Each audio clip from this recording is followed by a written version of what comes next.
I am a 48-year-old woman who has a neurological disorder. I am disabled. I've had 8 brain surgeries. I actually went to the psych ward because of it. They're always constantly watching you, and it's not great. They don't try to make you feel better. Even at the end, they asked me, like, hey, you need to sign all these papers. And I didn't know what they were. I was like, what is this? Why did I sign this? And they told me, oh, it's your will. You're gonna need this. And that made me feel even worse. A registered sex offender. What the fuck? Oh no, really? Oh, that better not be true, Mr. Society. Just double checking. If this is not going to be used to blackmail me later in my political career, correct? Do I have to disclose this information publicly? Okay, can I just say, knife, stomach.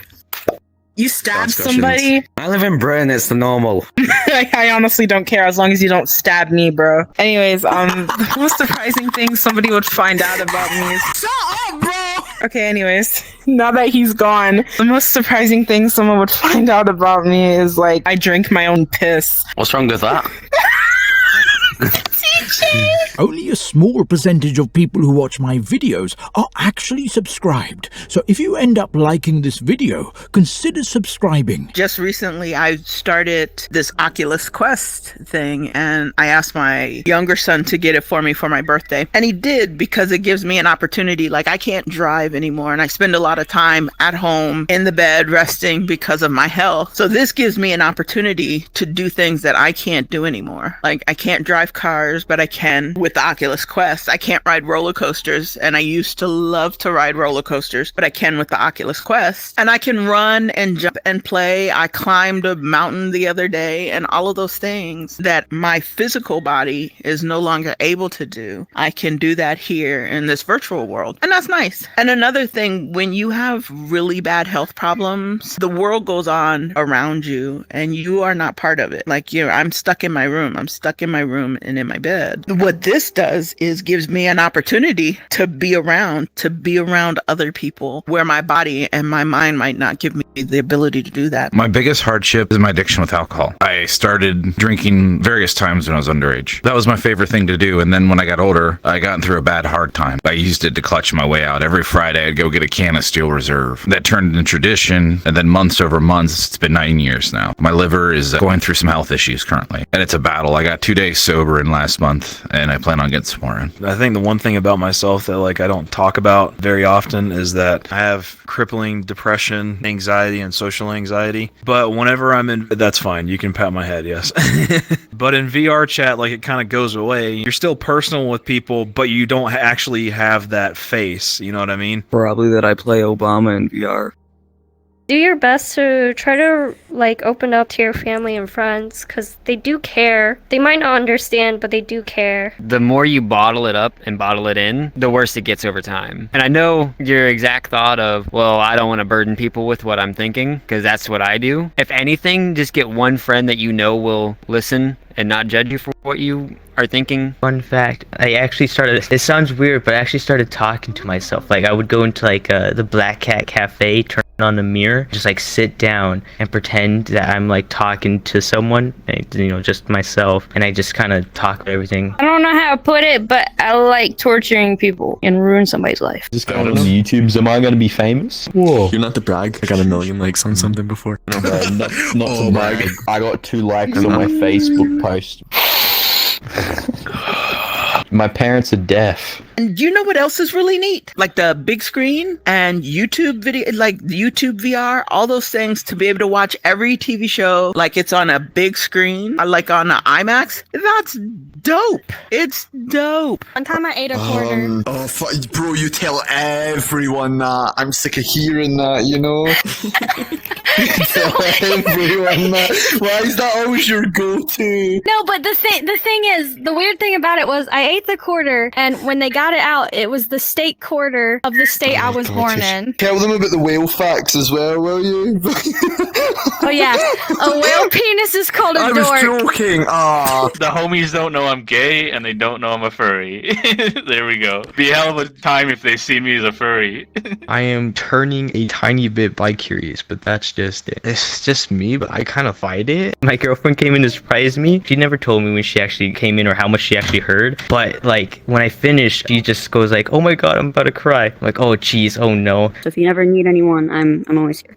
I appreciate that. that. I listen to people a lot, and I usually use my own problems as like mechanisms to kind of grasp at straws to relate to them a little bit, so that way I can help them with their own problems. But in doing so, every time I do it, it kind of makes me, you know, like have repressed memories that I'd rather not remember. I didn't realize, but a lot of my depression was caused by my biological family. After leaving home and everything, I actually kind of got a grip of my depression a little better. Kind of faking it till I made it. It kind of helped a little bit. Faking it till you make it. But I wouldn't say I overcame it. I think there's some deep-seated things I haven't worked through yet. I realized that, like, I will never live up to my own expectation because you are your own worst critic. Once I broke through that, like, I feel a lot better about myself. I think I come across as like a positive person, so I think people would be surprised to find out I've got agoraphobia. So it's the way I pronounce it, right? So it's not agoraphobia, it's agoraphobia. It's the fear of going outside, but for me it's like sensory overload. It's like draining, like mentally draining on a person. If I go out for a day, like I remember in high school I'd go out for like a day, and then like after it I'd just be like in bed, like exhausted for like a few days straight. Most people, when I come up to them, they'd think, yo, he's a cool, outgoing guy. He doesn't have many insecurities. I have a lot of insecurities. I just don't say anything about them. Secret, maybe not wanting to communicate with my dad because I'm afraid of not be able to, you know, have that bond or connection. For my dad, mostly. He definitely does not want me to turn gay or, you know, bisexual, any of that stuff. So I was always raised by him not to, but my mom is 100% on it. I would only do it in VR. There was no way I would do it in real life. I have seen furries in real life, and I have hugged furries in real life. I find the furry culture adorable, but there's a dark side to it that I completely disagree with it. Probably that I'm pretty lewd. That I'm toxic, like my farts.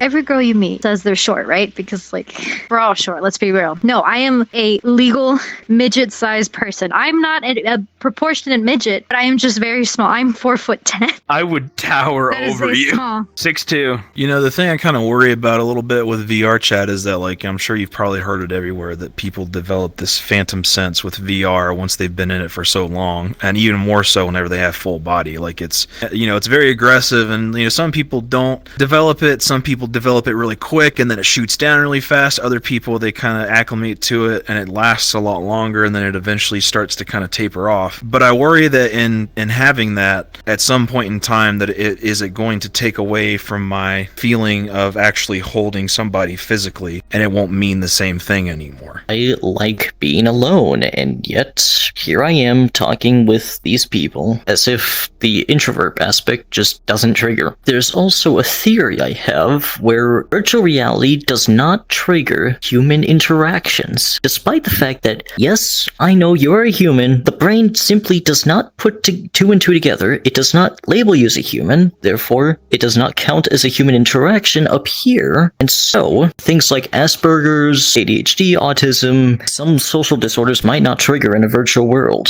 Because I have pretty aggressive phantom sense as of right now. And I think it's just because I spend a lot of my off time in VR, but whenever I go to hug like a friend, if I ever see them, or a family member or an acquaintance, it's not the same sort of joy that I get out of it. And I think that's just because of how it feels to me here. It's a little scary, which is why I'm like trying to limit myself more on how much I actually do play. It can get to the point to where like this is basically your whole life. I mean, there's people that they literally stay in VR for days. They go to sleep in VR, they never leave. And then by the time they actually, you know, physically get out of it because they have to use the restroom or something like that, I mean, it's like they go so quick just to come back because it's not normal to them anymore to be in IRL, and that's really scary. Is me? I am perfectly sane. It's because it has such a bad rep because of those creeps that like hide behind the culture as a way to like satisfy their needs, pretty much. That's why it has such a bad rep. So that's why I hide it. There's some bad people in every community. There's always, those stereotypes are not fake, but for a lot of people they're not real. A lot of furries are nice. It's not evident because I'm usually really happy-go-lucky and stuff like that, but I'm very depressed all the time. And you know, like I only really show that stuff stuff to like people that are like really close to me. I'm Thai and I live in Thailand, and a lot of people don't. You sound American. Yeah, I sound American. I'm actually allergic to the cold. So the first time I found out, I was swimming in a pool and my entire bottom half of my body just broke out into hives. And then I learned that if you put like an ice cube on it, it would like raise your skin. And that's how I found out I was allergic to the cold. It's stupid, but hey. I don't believe you. I don't believe you. I don't think that's real. It is. It annoys me because, you know, a lot of people assume the worst. It seems to be like the new gay, pretty much, you know, where everyone was like, burn the furries and all that stuff. Hey, my name is Kat. I'm new to this. I'm a young girl looking to make some quick money.